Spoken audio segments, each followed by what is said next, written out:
December 25ರಂದು Koratagere ನಗರದ MG palace ಆವರಣದಲ್ಲಿ ಶ್ರೀನಿವಾಸ ಕಲ್ಯಾಣೋತ್ಸವ ಕಾರ್ಯಕ್ರಮ ಆಯೋಜನೆ ಮಾಡಲಾಗುತ್ತಿದೆ ಎಂದು ಅಧ್ಯಕ್ಷರಾದ ಎಂಜಿ ಸುಧೀರ್ ತಿಳಿಸಿದರು. ಡಿಸೆಂಬರ್ 30ರಂದು ವೈಕುಂಠ ಏಕಾದಶಿ ಅಂಗವಾಗಿ ಕೊರಟಗೆರೆ ಪಟ್ಟಣದ ಕನ್ನಿಕಾ ಪರಮೇಶ್ವರಿ ದೇವಾಲಯದಲ್ಲಿ ಸುದ್ದಿಗೋಷ್ಠಿ ನಡೆಸಿ ಮಾತನಾಡಿದ ಅವರು, ಕೊರಟಗೆರೆ ಇತಿಹಾಸದಲ್ಲೇ ಪ್ರಥಮ ಬಾರಿಗೆ ಡಿಸೆಂಬರ್ 25ರ ಗುರುವಾರ ಸಂಜೆ 6 ಗಂಟೆಗೆ ಪಟ್ಟಣದ ಎಂಜಿ ಪ್ಯಾಲೇಸ್ ಆವರಣದಲ್ಲಿ ಅದ್ದೂರಿಯಾಗಿ ಶ್ರೀನಿವಾಸ ಕಲ್ಯಾಣೋತ್ಸವ ಕಾರ್ಯಕ್ರಮ ಆಯೋಜನೆ ಮಾಡಲಾಗುತ್ತಿದ್ದು ಸಕಲ ಸಿದ್ಧತೆಗಳು ನಡೆಯುತ್ತಿದೆ. ತಾಲೂಕಿನ ನಮ್ಮ ಆರ್ಯವೈಶ್ಯ ಸಮುದಾಯದವರು ಹಾಗೂ ಭಕ್ತರ ಸಹಯೋಗದೊಂದಿಗೆ ಹಾಗೂ ಬೆಂಗಳೂರು ಶ್ರೀವಾರಿ ಫೌಂಡೇಶನ್ ಆಶ್ರಯದಲ್ಲಿ ಫೌಂಡೇಶನ್ ಅಧ್ಯಕ್ಷ ಎಸ್ ವೆಂಕಟೇಶ್ ಮೂರ್ತಿ ಅವರ ಸಾರಥ್ಯದಲ್ಲಿ ಆಯೋಜಿಸಲಾಗಿರುವ ಸಮಾರಂಭಕ್ಕೆ ತಿರುಪತಿಯಿಂದ ವಿಶೇಷ ಪಾಂಡಿತ್ಯವನ್ನ ಹೊಂದಿರುವ ಪುರೋಹಿತರು ಆಗಮಿಸಲಿದ್ದಾರೆ. ಸುಮಾರು 3ರಿಂದ 4 ಸಾವಿರ ಭಕ್ತಾದಿಗಳು ಕಲ್ಯಾಣೋತ್ಸವಕ್ಕೆ ಬರುವ ನಿರೀಕ್ಷೆ ಇದೆ.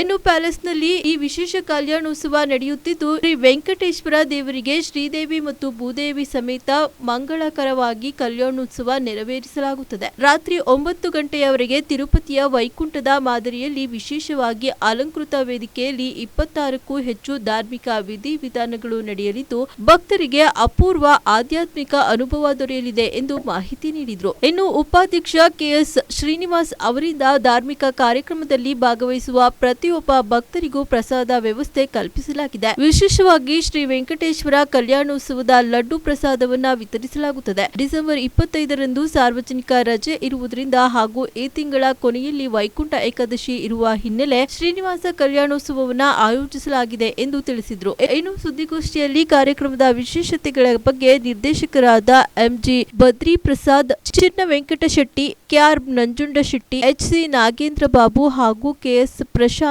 ಉಪಸ್ಥಿತರಿದ್ದರು.